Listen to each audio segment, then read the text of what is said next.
Okay, it's Sunday, which means against my better judgment, it's time to go to Reddit and see what we can dredge up from this hive of scum and villainy. Why do tank players feed? Tanks see less of what is going on. Moments of panic and stress. Fear of being too passive. Expectation of healing. Feeling obligated to follow overextending teammates. Here's how it is for me, right? When I feed as a tank. I just feel like if I pin the other Reinhardt, it's going to feel really good. And that's about the extent of where it goes, really. Let's see. Goats counter. Hello all. I've been grinding massive amounts of comp recently and just wanted to know how the hell do you counter goats? Every time my teammates come up against one, we get ruined unless we all use our ults. What is the best counter? So, there's always one every week about this. So, the short answer is that you fundamentally will require some amount of teamwork because they are employing the most heinous of all strategies, teamwork. And you can only really beat teamwork with teamwork, unfortunately. Because it's just a matter of numbers. You versus like 3 or 4 people. Bare minimum it's going to be 2 people. You can't do it. It's not feasible. You need an amount of teamwork to counter any kind of like cheese comp, really. As you, as one person, the best you can do is change to somebody who is really good at breaking barriers, basically. Because the comp is based around Bastion, of course. But the backbone of the actual team comp is shields. And because if you break the shields, that boy's just out there all by his lonesome now, and what's he going to do about it? So you can change to somebody who breaks a lot of barriers easily. Junkrat. Orisa, another Bastion. Soldier, Hanzo. Hanzo is also good at just like killing people, and then the ultimate will force people to move, that kind of thing. Or you can change to a flanker and harass them from the backside. Particularly good one is Sombra, because the hack will take Bastion out of turret form. And the Emp breaks the barrier, also takes Bastion out of turret form. So, easy peasy, all done. But, or if you're a support as well, you can change to Ana, because if you can get the Trank or the Bio Grenade in there, easy peasy, done. Done deal. He can't do nothing when he's a sleepy boy, and if he's got the anti-heal on him, then that should theoretically also result in him being easy to kill. Zenyatta, also, Discord makes it easier to kill people. That's about the best you can do for a support, though. And for a tank, Orisa and Roadhog. Roadhog's decent at breaking barriers, and the hook pulls somebody out of position, makes him easier to kill. Orisa, Halt can pull him into a more inconvenient location. And then also Orisa's good at breaking barriers. Mei is also decent, not because you can wall the boy off, but because if the Bastion's over there behind the barrier, right, you can put the wall under Bastion, lifts him up, he's above the shield now. Easy to kill, or he'll have to move. And if you can coordinate with that with somebody else, then they can crowd control him while he's up there. And then, easy peasy, dealt with. But at the end of the day, any kind of team comp that is based around them using teamwork will require an amount of teamwork from your team to actually beat it. Tragically enough. Just how bad is Mercy in her current state? So, I think this is, like, blown way out of proportion. I don't think Mercy's anywhere near as bad as people are saying she is, because I've seen all kinds of, like, foolishness that Mercy's, like, unplayable right now. I don't believe in that. I just think that compared to the other 2 supports, she doesn't have as much going for her as the other 2 supports or the other 2 main healers do right now. Mostly, like, the healing nerf sucks and all that, yeah. But, like, that was never really why Mercy was strong to begin with, right? It was like Valkyrie's really strong and the damage boost is really strong. Nobody picked Mercy because she was like a great healer. Because if you were looking for raw healing output, the person to pick was Moira, always. So that hasn't really changed. She's like a little bit less reliable now. She can't out-heal like some things that she used to be able to. but I don't think she's unplayable. I think people are blowing it out of proportion. It's just in comparison to Moira and Ana, Mercy has way less utility attached to her right now compared to the others. Yeah, I don't think she's I think it's way blown out of proportion.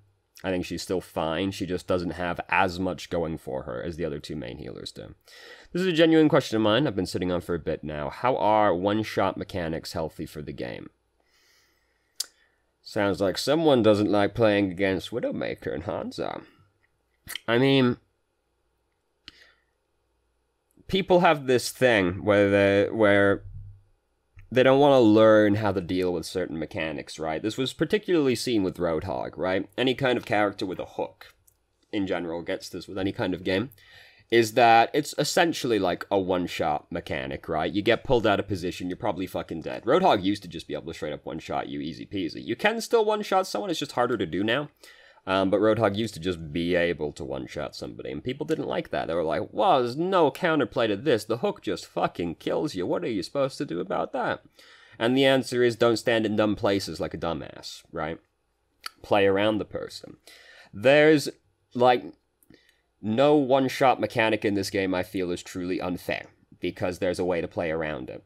Right, now it doesn't feel good when you walk around the corner and you get just shot in the head by Hanzo, who was spamming at the doorway. Doesn't feel good.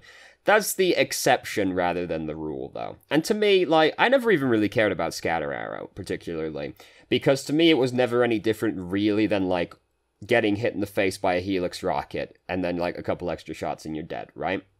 It's not really that much different. There's a way to play around these things. Like, you play around them mostly by positioning, and this is why people are always so unhappy with this type of mechanic, especially with hooks, because they feel like there's nothing you can do about it, because you just get hooked and you die. But the answer, as we enlightened beings know, the actual answer is just don't stand in fucking stupid places and position properly. The thing is, it's very hard for people to notice that they're positioning badly, usually, especially if they're the type of person to go to the forums and start complaining about something being unfair. And like Widowmaker, Hanzo, all that's the same thing. It's just positioning based. You have, if you're gonna go out into open space, you need to have a really good reason to do it. Otherwise, you stick near cover behind a shield, something like that. You try and dive them. There's ways around it. Like, yeah, it doesn't feel good, but it's not an unhealthy mechanic for the game because there's ways to play around it. It's only unhealthy if there's nothing you can do about it, or the strategy is so overpowering that there's nothing you can do about it in response. I would say the thing that's unhealthy for the game right now is Doomfist, and not even because he one-shots people, because the way Doomfist usually kills people is he uppercuts them in the air and then shoots them a couple times, right? Like, yeah, if you get punched against the wall, that also feels bad. That's not usually how Doomfist kills you, though. The reason I think Doomfist is unhealthy right now is because he is ridiculously difficult to kill when played correctly, and there are certain heroes just can't do anything against Doomfist, right? Like, Soldier gets fucked by Doomfist. There's nothing he can do about it, right? Moira,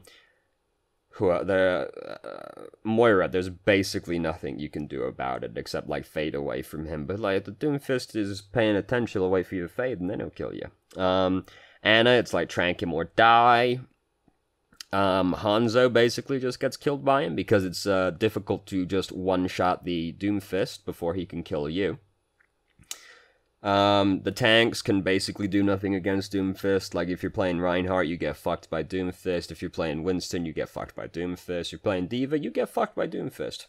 You're playing Mei, you get fucked by Doomfist, right? Like, if you're playing Genji, you get fucked by Doomfist, though Genji has ways to outplay him. Like, Doomfist, there are certain heroes just can't do anything against Doomfist. He's very difficult to kill because of his shield and high hit points in general.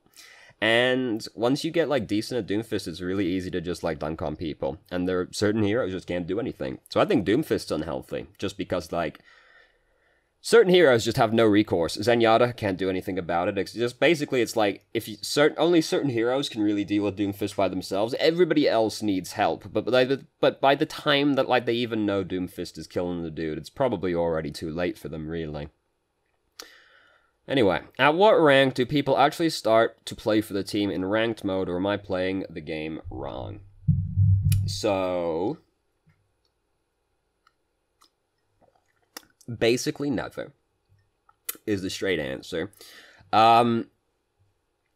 You start seeing it appear in, like, gold, which is also why I say to people, don't pick Mercy below gold, but you can start picking Mercy in gold, because at that point, people sort of know how to play the game, so you can sort of get some teamwork going.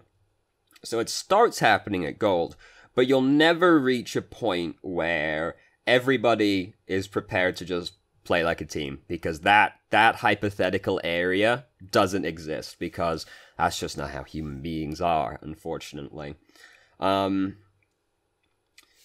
Probably the best area, from my experience, is like mid-diamond, is where I feel like I saw the most people who were prepared to actually work as a team. Yeah, that's where I saw the most people who were prepared to work like a team. But you'll never reach a point where people actually, like, every game, people actually want to work like a team. That doesn't happen. That's just not how people are, unfortunately. Tip for Brigitte. You counter flankers the best if you play in your own backline. True. Bridget is a hero that benefits from an amount of patience, which most Bridget players do not have. Most players in general don't have, but most Bridget players also don't have. So, this is the thing, is that people complain that there's no way you can't play around Bridget, especially if you're playing a flanker. You can just go in the back line, and Bridget's probably at your front line, so you won't actually have to worry about it that much usually.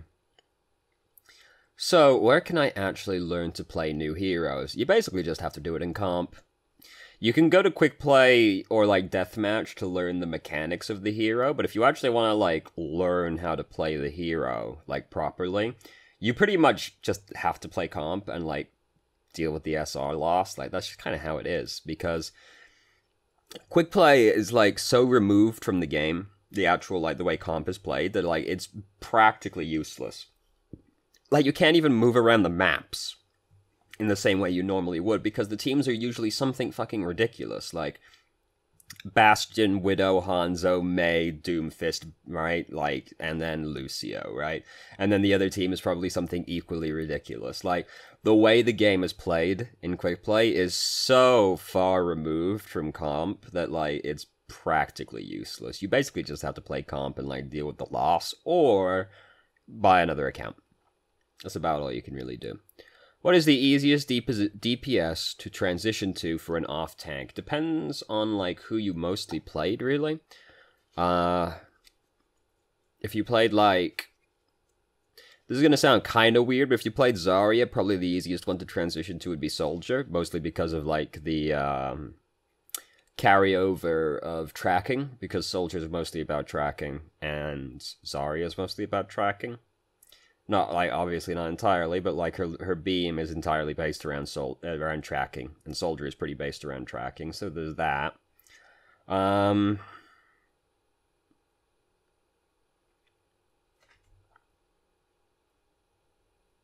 That's about the only one I really got for you right there. I don't think there's a super easy DPS to transition to, like, off-tank-wise.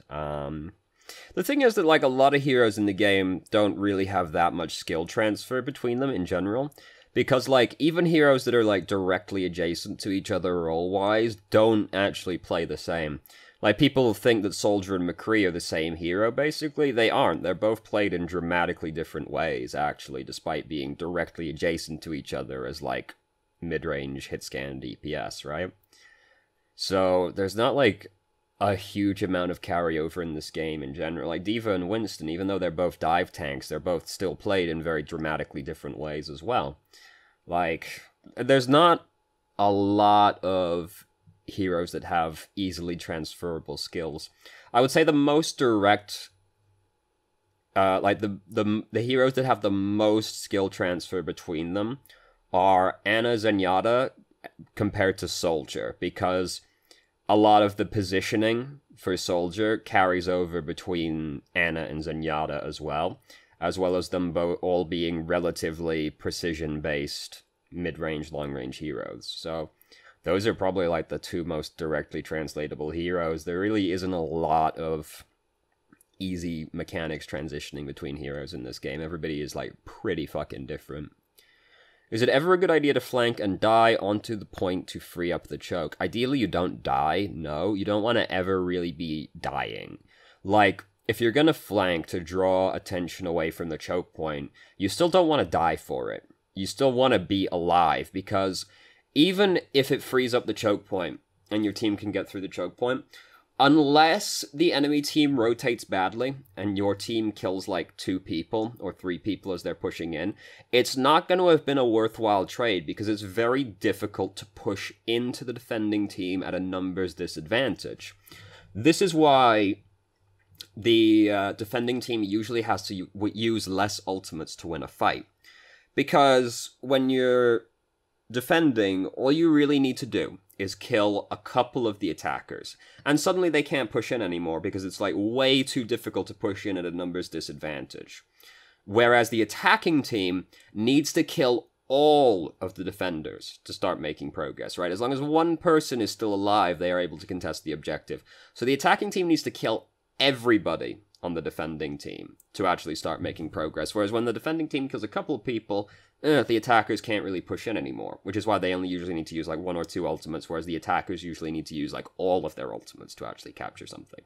Not always, there's exceptions to everything, but like that's generally how it goes. Defenders need to use less ultimates than attackers to win a fight. So it's never really going to be worth it to like flank behind and then die to get people away from the choke point, because your team are probably just going to start losing ground again anyway, unless your team can suddenly swing it back into being neutral or an advantage for them, which is going to be based around them picking people off because the defending team rotated badly, which you can't guarantee on. So I don't think it's ever worth it to flank and die on the point. If you flank onto the point to drag people away from the choke point, that's fine, you know, fair enough. But you still need to be alive, because if you die, your team is not going to be able to win the fight anyway, probably. So, yeah, like, it's a good idea to flank to draw people away from the choke point, but it's never really worth it to die unless you can guarantee your team is going to somehow be able to swing it back around numbers-wise, which you basically can't guarantee. Am I misinterpreting the roles of Winston, Wrecking Ball, and main tanks in general? So I posted this somewhat rant on the main subreddit and got a lot of backlash in the comments. So many people think Winston and Hammond are off tanks. I get it, we're in silver, we are not the smartest at the game, and at the end of the day, team count doesn't matter that much at this ELO, but when the 2 tanks pick Hammond and Winston, and then Winston complains about how we have no main tank, and then laughs and tries to argue when I point out they are both main tanks, it really annoys me. Even more is when we get destroyed by a forest since they won't switch to D.Va to help our hit scan. Yeah. I've heard this story many times. I defended my point. I believe main tanks make space, and Winston, Wrecking Ball do this by diving the team and distracting. Why don't Orisa protect their teams at chokes with their shit? Am I interpreting this wrong? So, what was it last week? There was a thread similar to this last week where someone in the comment, like, actually fucking nailed it, where they... Fuck, I can't remember exactly how they how they drew it out, but, like, the basic gist is, yeah, they are all main tanks. The thing is that Orisa and Reinhardt are also anchors, right? Because they anchor down in one location and protect people with their shield. The thing to me with main tanks as compared to off tanks is that main tanks have an undeniable presence, right? Like, you can't ignore these heroes. Like, you can't ignore Reinhardt because he just walks up into your team and starts beating people to death and earth shatters, right? You can't ignore Reinhardt because he's too threatening. You can't ignore Winston because if he jumps into your backline and you try to ignore him, like, he just kills your backline eventually, right? Like, you'll just bully the backline to death, right? They have an unignorable presence, basically. Whereas the off tanks, they don't have the same kind of, like, presence that a main tank does, but they typically have more utility attached to them, or they're better at peeling, right? Like, D.Va is not particularly good at making space, but with Defense Matrix and Rocket Boosters, she's good at, like, protecting people and like covering people, denying ultimates. Like she has utility attached to her, as well as being like a higher damage threat and being better at picking people off. She has more like utility, like general damage attached to her, but she's not as good at making space for her team as Reinhardt and Winston are. Roadhog is terrible at making space for his team, but the hook is really good for picking people off. It's really good for peeling for your team, and he has one of the best denial ultimates in the entire game, because if he starts using Whole Hog, you just suddenly, that's it, the whole fight's been called off, I don't like it, call it off, boys, we'll have it another time when I'm feeling it a little bit more. So, like, you can ignore the off-tanks because they don't kind of make the same amount of presence as the main tanks do, but they have more utility. Like, Roadhog, like, Winston is a main tank, he just goes about being a main tank in a different way to Reinhardt. Or Orisa as well, if you consider Orisa a main tank. I've complained about this one before. My controversial opinion is that I don't think Orisa is a very good main tank, but whatever. I'm the minority opinion on that one. So, but like, Reinhardt and Orisa, they're anchor main tanks, whereas Winston and Wrecking Ball are diving main tanks, right? And then, like, you can kind of do something similar with the off-tanks as well, where, like, Zarya is basically an anchor off-tank, and D.Va is basically a diving off-tank, right? Because D.Va makes it easier for Winston to do stuff, right? Because you can cover the Winston better, but hold defense matrix over the Winston, all that. You're also diving in with him, so like they're having to kind of react to two people diving into them. And then Zarya is making it easier for Reinhardt to do stuff, because it makes it easier for him to move into position with the bubbles. She can also, like, deny enemy Reinhardt, Earth Shatters, all that. It makes Reinhardt's shield more durable, because he doesn't have to have it up as often when moving into position and things like that. So you can kind of do something similar with the off-tanks and break it up like that as well. But yes, Winston is a main tank, as is Wrecking Ball. I don't think Wrecking Ball's a particularly good hero, especially when most people are bad at him, but yeah, they are both main tanks. They're just diving main tanks as opposed to anchor main tanks. We need a healer tank. Can someone switch? Do it yourself, big man. When I hear a DPS say this over and over again, even if they pick last, it just pisses me off. They'll be the type that moan about losing because of bad team comp and no one plays tanks or heals. Be the change you want to see happen. That's true. Be the change you want to see in the world. Feel like I'm going nowhere. I'm a tank main, specifically Rhyme. High gold. I noticed any improvement in my tanking skills recently. It's just sort of clicked, and now I'm winning pretty much every tank battle. But I'm still not going anywhere. I've been checking my stats on Oversumo. I've never heard of that one before. Just to see if I had a good session. For the past 2 weeks, as Ryan, I've been outperforming 90 other players. My one friend is and I can still hold my own against players higher than me. It's really frustrating because I feel like I'm doing well, but my SR isn't improving. Any suggestions on how trying to win more games, or how not to get frustrated when I'm stuck at a certain SR? So there's always going to be an amount of grinding, and you just kind of have to like be able to deal with the frustration of not necessarily making quick progress. Climbing's a marathon, it's not a sprint, blah, blah, blah, blah, blah. So what I will say is, if you're winning every tank battle, but you're not necessarily winning the game, what it sounds like you're punishing the enemy tank for their mistakes, but you're not necessarily capitalizing on the mistake as well as you could be. Because, like, specifically for Ryan, if you outplay the other Reinhardt, the punishment for that should be you win the team fight, right? It shouldn't be just be Reinhardt died. It should be I earth-shattered his team and his whole team died, right? So just because you're winning every tank battle doesn't necessarily mean you're winning the game, because you have to actually be able to capitalize on the mistake as much as you possibly can. Like, if the enemy Reinhardt makes a mistake and that gets the enemy Reinhardt killed, that's one thing. But, like, it's really easy for Reinhardt to make a mistake and get his whole team killed. So even though you're winning the tank battle, you're probably not capitalizing on the mistake to the fullest extent that you could. So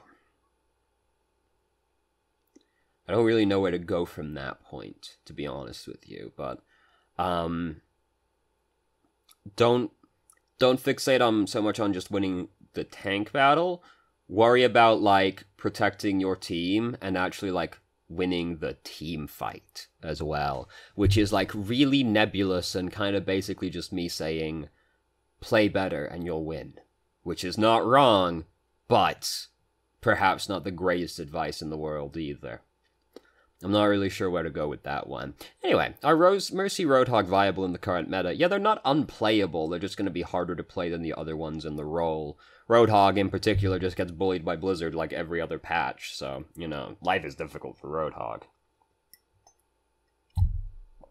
He's not unplayable, but he's definitely going to be harder to play than most of the other off-tanks are. When and who to nano? I picked up Ana this season, and I've done fairly well with her. My heals are good, and I usually get nano fairly quick at the start of the round. But once I have it outside of Nano Blade or Rhine, I'm never really sure who to boost. I'll find myself holding on to it to finish a push, but then the enemy team gets crucial picks and push... Which DPS heroes benefit the most from it? Should I nano McCree or Hanzo? If we don't have a Rhine, is there another viable tank to boost? So, the thing with Ana is that you want to just, like, at the start of the, you know, when you pick Ana, look at your team comp and think, alright, who are really good combos, right? Like, can I combo with Nanoblade? Can I combo with Tac Visor? Like, Barrage is also decent as far as combos go.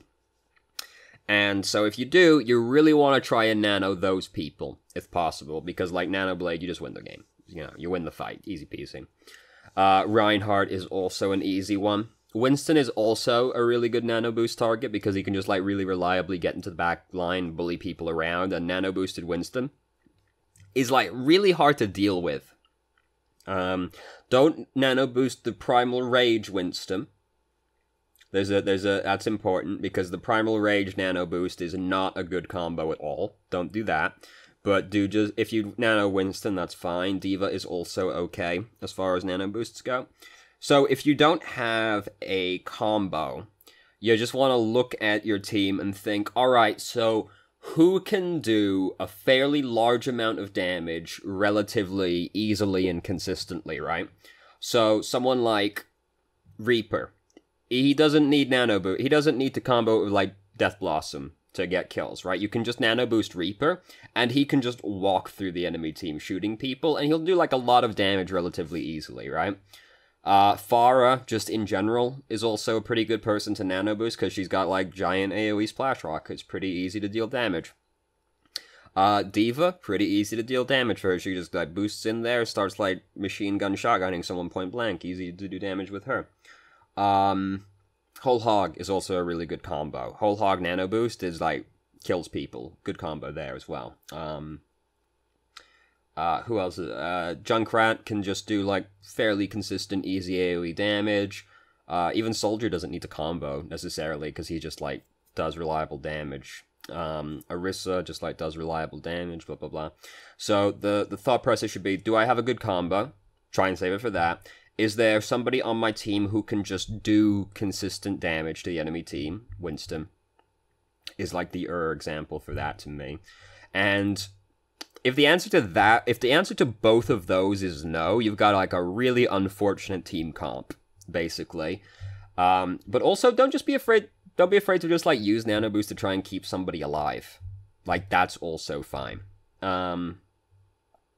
And it's probably, like, the most commonly used most common use case for nano boost right now. English is a fucked up language. Yeah, so try and find a combo. If you don't have a combo, just look at who does, like, the most consistent damage on your team. And if you have neither of those, well, just reconcile to the fact that you're basically just going to use it to try and keep people alive. And just go for, like, the best thing you've got.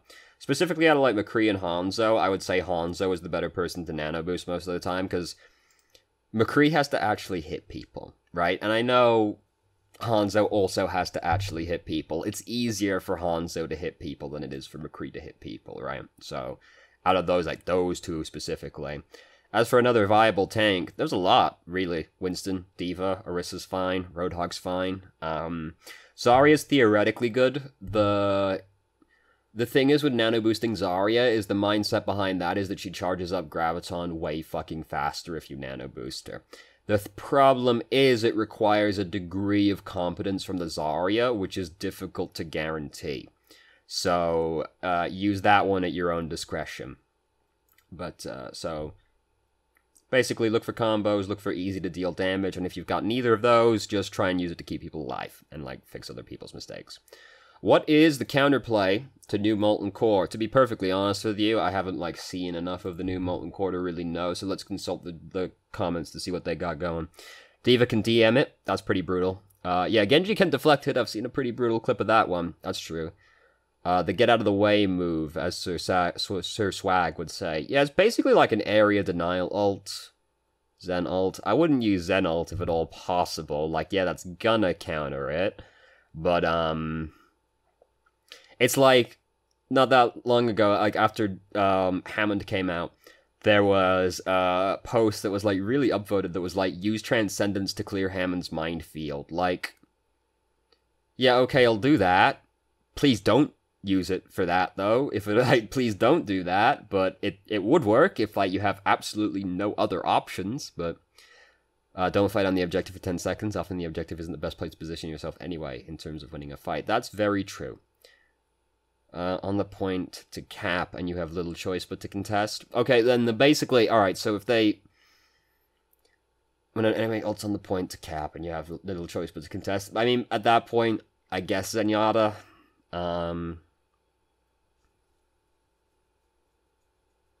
kill Torbjorn is a pretty direct resolution right there.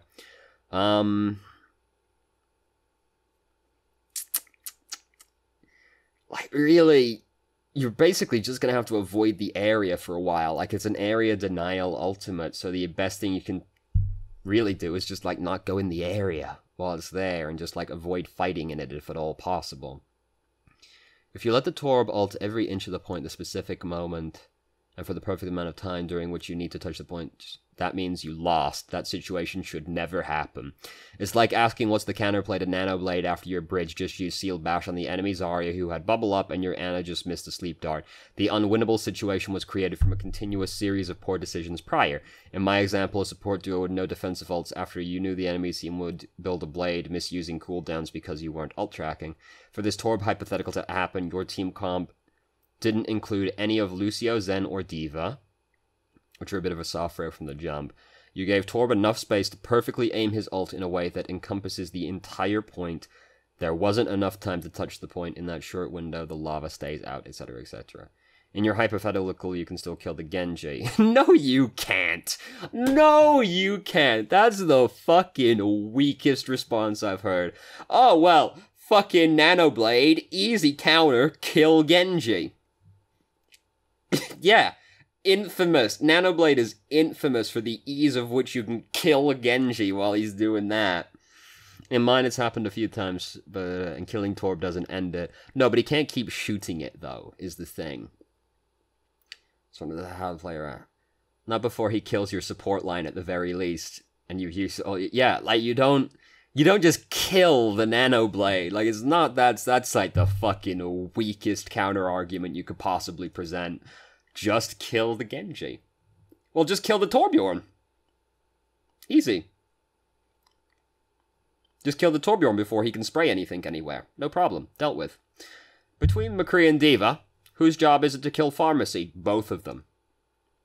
This is a very direct answer. It's both of their jobs. They should both be trying to do it. Does losing more than 20 SR indicate, less than 20 SR indicate I'm doing better? Yeah, that indicates that basically the game looked at the game you played and went, yeah, good stats. So compared to like your area, so yeah, theoretically it indicates you're doing better. How do you avoid aim fatigue? You basically like, I'm relying here. My aim gets tired after one round of the game. I mean, aim like fluctuates greatly. Basically the answer is gonna sound really fucking weak. It's gonna be like take a break, or like Just, like, aim is going to be inconsistent in general, because that's how human beings are. We're inherently inconsistent beings. You can increase your overall consistency through practice, but you will never reach the point of true consistency, right? This is why we don't see pro players only pick Widowmaker and dunk on people constantly, because nobody is 100% consistent like that. So the answer is basically going to be like, if you're tired, take a break. Which is weak advice, I know, but like that's basically the answer to that situation. Why do I miss easy headshots with Widow like someone standing still, or shoot too late when somebody walks into my crosshair? I know that I have trouble hitting the easier shots, and like this is true of like all things in general with me, is that like, even if I'm playing like a rhythm game, I find the slower songs harder to play. And the reason for that is I have more time to psych myself out about what I'm doing, right? Because I actually work a lot better under pressure than when I'm completely unpressured at all. Because I've got less time to think about it, and I've got less time to psych myself out about it.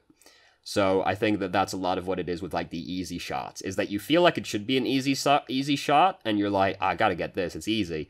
And you just kind of end up psyching yourself out about it. And you've got too much time to think about it, so you just kind of like fuck it up. That's my experience anyway, and I'm like that with all kinds of games, not just like aiming at something like I'll miss the easy shots as well, but like the fucking shot on the tire, I had to like roll away to reload and like turn 180 to shoot the tire. I got no problem doing that. It's when the tire's rolling at me in like a straight line from 1,000 miles away, I'm like, I gotta get the tire, I gotta get the tire, I gotta get the tire. Like I got time to think about it and psych myself out. So I think that's what it is. I don't know. I'm not a scientist. Yeah, whatever. Will the new season come with new placements? Yes, it will. Is Deadeye supposed to kill Ryan even if he has barrier up? Depends. So here's how it works, right? This is important for like McCree players and Reinhardt players to know how this works, right? So Deadeye, you know how it goes. The circle appears, it slowly closes in, and then you see the skull. Even when the skull is there, the damage it's going to do to that target is actually still increasing, even though it's locked on. It's just when it locks on and shows you the skull, that means it's going to now do enough damage to kill that person if it hits them. But it is still going up in how much damage it's doing. So if there are a couple of people standing behind Reinhardt shields, here's what you do. If you're playing against like a barrier in general as McCree, but like Reinhardt specifically for this. If there's a bunch of people stood behind that barrier, channel Deadeye on them for as long as you possibly can. Like, try to go, like, fucking 5 seconds on that channel, right? They'll have locked on from, like, second 2 or 3, but, like, keep channeling on them for as long as you possibly can. And then fire. And then, depending on how the enemy are positioned behind the barrier, because McCree fires from right to left.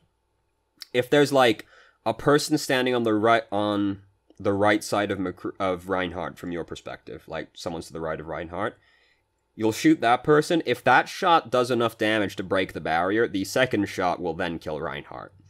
Or if there's like 3 people behind there and 2 shots, it takes 2 shots to break the barrier, the third person will die. But like, keep channeling on those people for as long as possible, because it is still increasing the amount of damage you will do.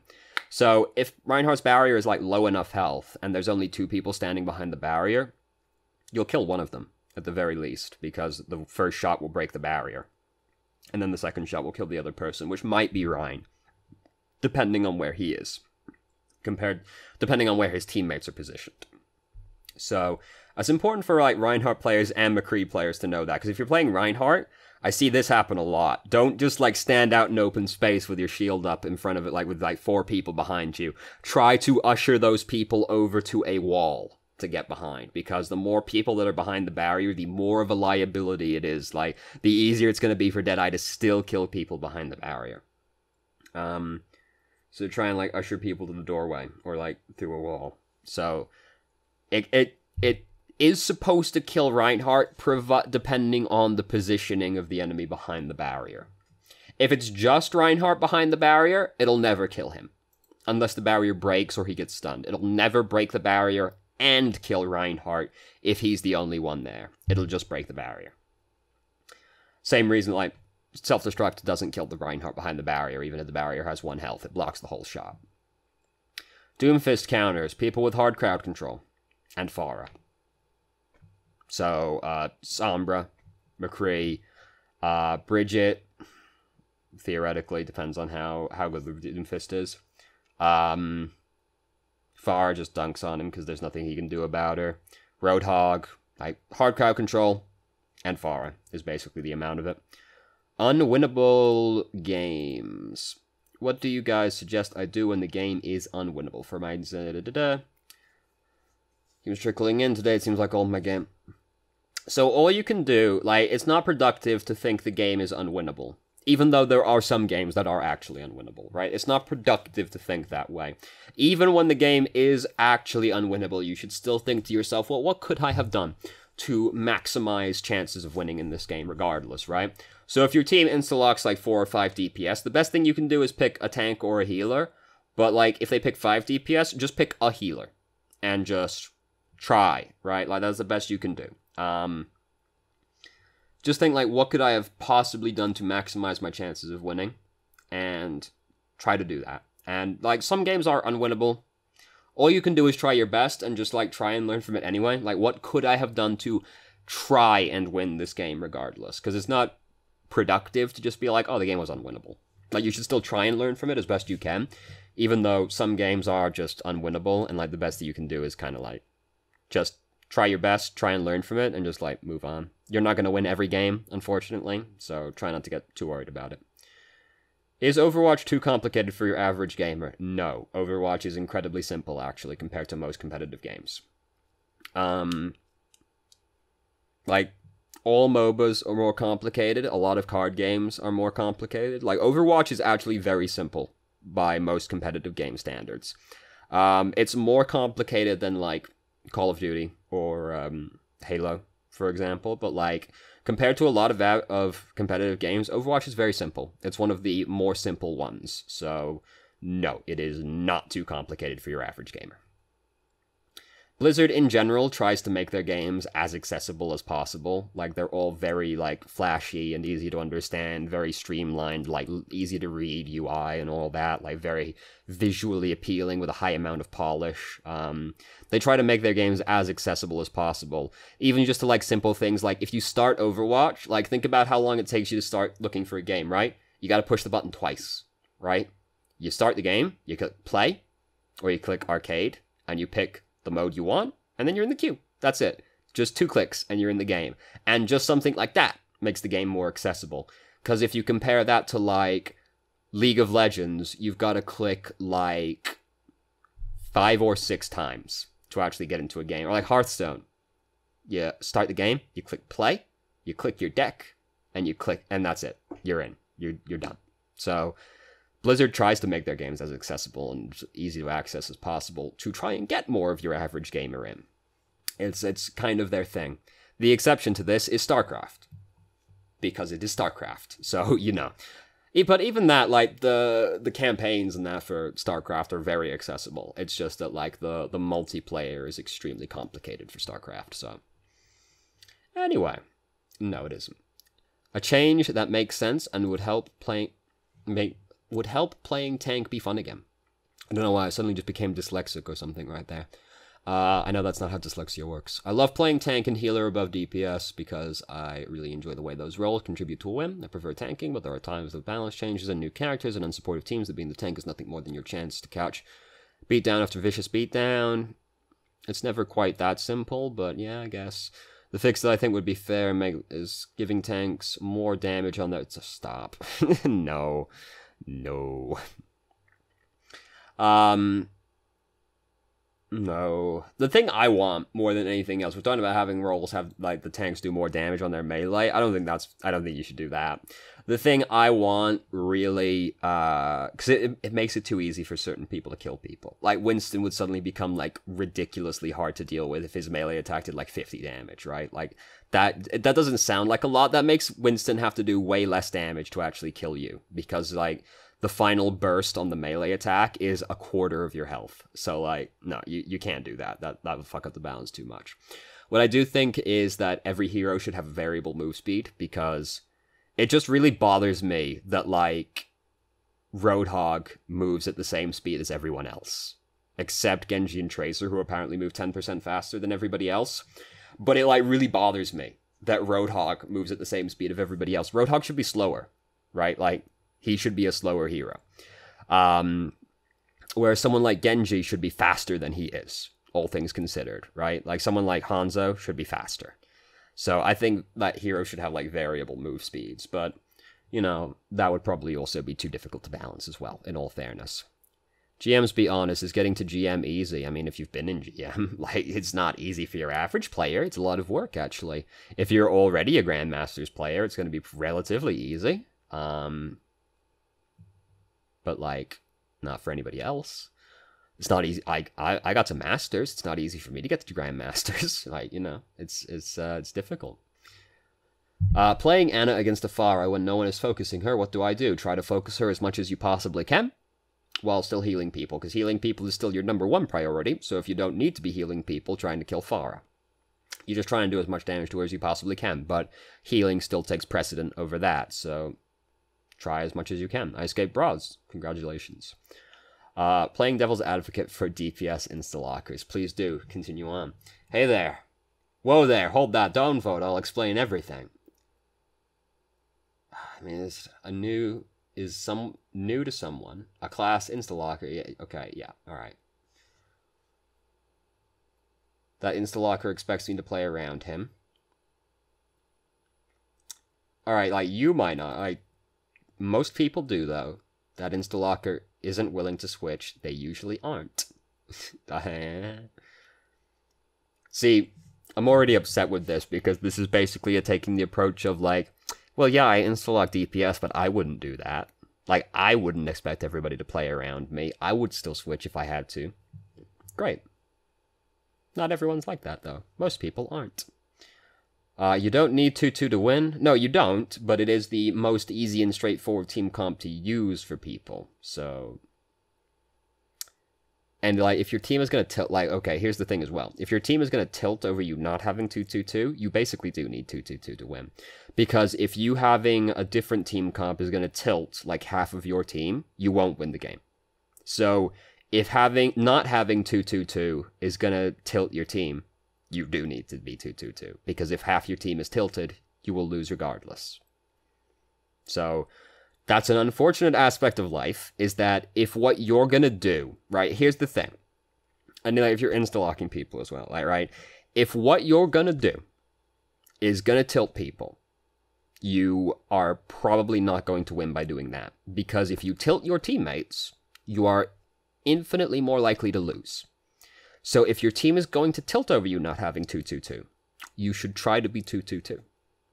I know you don't need to be to win. Plenty of non-2-2-2 teams can win, and I see it happen frequently. But, if half of your team is going to tilt over it, you do need to be 2-2-2. Or you'll lose regardless, because your team is tilted. So, you kind of have to try it, like...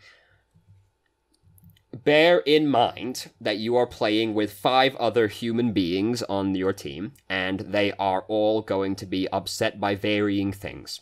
If what you are doing right now is going to upset them, you are lowering your chances of winning. Even if you look at it on paper like, well, we can still win with 3 DPS. Yeah, you can. But not if your tank is tilted and feeding, right? Like, you need to be 2-2-2 then. Who's currently the best solo healer? Ana. Easy peasy. Easy question. Let's see. Overwatch smurfing problems. Not an issue. Things to look out for. Like, smurfing is, like, not a problem on any other fucking game, but the Overwatch players make such a big fucking deal about it because they're so fucking sensitive. I've never met a more sensitive fucking group of players in my entire life. Like, when when Mercy's fucking Valkyrie reset the cooldown on res, that was, like, fucking ridiculous. I like that. Like, just one Mercy rework ago, right? Like, she was ridiculous. And, like, she definitely needed to be nerfed when they put that Valkyrie change in, right? When Valkyrie first came in, it was ridiculously overpowered. They had to nerf it. Because it was, like, direly needed. But then people still got upset about it. Like, the Overwatch community is so fucking sensitive that they'll sit there and bitch and moan that Mercy is overpowered, and then when they fucking nerf Mercy, they go, well, they nerfed Mercy too fucking hard, now she's unplayable. You fucked up, Blizzard.